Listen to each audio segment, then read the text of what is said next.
This image because for me it links up the character of Wayland with the character of Icarus. Yes. And curiously enough, I have a friend who used to lecture at Huntingdon. Yes. And one of his students did some kind of lino cut of the character of Icarus. Yes. And curiously enough, the Icarus character is shown from the back like that. It's a different sort of thing. Yeah, but it's as if there's something archetypal about this winged man about to take flight. And it's so strange in the story that Wayland is imprisoned on the island. Yes. There's a maze built under the island, and all of that in my version is taken from the original. Is it? That's fascinating. I think. Yes. That's fascinating. And that, of course, there are these strong correlations between Wayland and Icarus. These two. Yes, you see, I didn't know any of that. So it's just good to be informed about this. It's funny you call this the Bathers, but well, not funny, but I mean, because it links up with. There are sort of classical stories and there are impressionist paintings. Yes, absolutely. And that's true. And so I think Cézanne would have made a different job of it, but oh yes, and this is the woodland cottage. It intrigued me because when I wrote it, I had never really quite precisely. I had a rather blurry notion of what the cottage would be like. Yes. I just imagined a woodland cottage. Yes. And of course, as an illustrator, you have to actually well, that's right. And work more sort of historically using. Yes, which is some sort of reference searching is sometimes the most exciting part of the job, really. Actually, but it's true.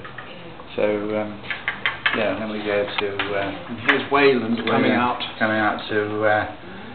Well, what he hopes to make short work of the soldiers, but in fact there's too many of them. He's not an easy arrest. No, he's not. As the police would say. He's not. No, he's a very strong man, and of course he's working with his own weapons. And in legend, of course, he is the weapon maker to the gods. He made arms for the gods. That's the Icelandic thing. Yes.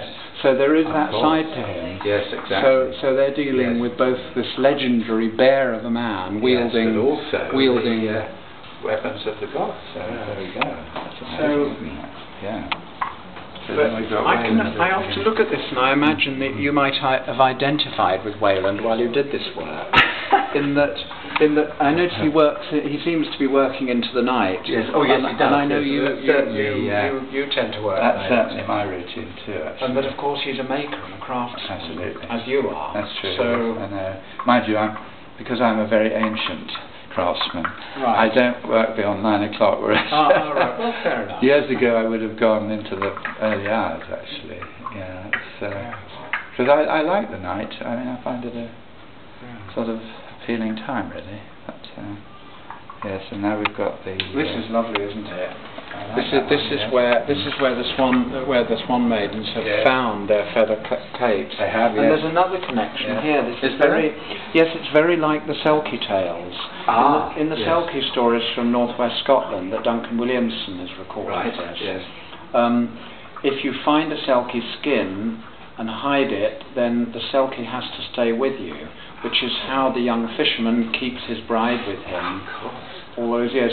But when she finds her skin, the caul, when she finds the skin in the wall, well, not the caul, I call it the caul. Well, never mind.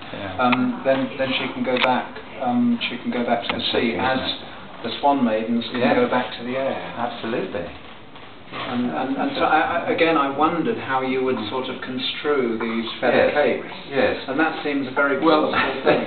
They're just sort of very obviously sort of a cape of feathers. But it has that magical, you put it on. Yes, exactly. And then as opposed to a cloak of invisibility, it turns back to your to your persona as a swan. That's exactly it. Yes. How are we doing, John? Thanks very much. Good, fine. Well, we had said our welcome.